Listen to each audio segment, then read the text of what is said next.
উসমান হাদি তার জীবন দিতে পারে, আর আমরা শুধু সেই তামাশা দেখব, শুধু শুনবো, তা হতে পারে না। যদি রাসূলের প্রতি কেউ বিদ্বেষ লালন করে, কেউ যদি কুরআনকে নিয়ে ব্যঙ্গচিত্র করে, সেই নাস্তিক ব্লগারদের বিরুদ্ধে, সেই আধিপত্যবাদের বিরুদ্ধে আমাদেরকে মাঠে নামতে হবে।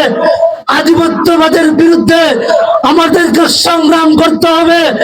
আধিপত্যের বিরুদ্ধে, আধিপত্যবাদের বিরুদ্ধে আমাদেরকে মাঠে নামতে হবে। এর জন্য যদি আমাদেরকে জীবন দিতে হয়, আমরা জীবন দিতে হবে।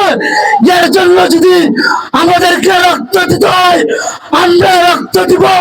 এই বাংলার মাটিতে কোরআনের আইন বাস্তবায়ন করার জন্য আমাদেরকে জীবন দিতে হবে।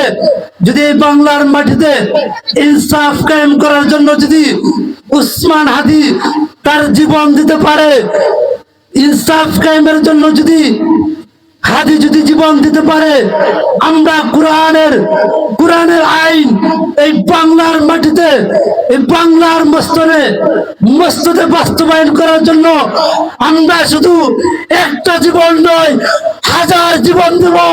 যদি একবার রক্ত নয়, 1000 বার রক্ত দিব।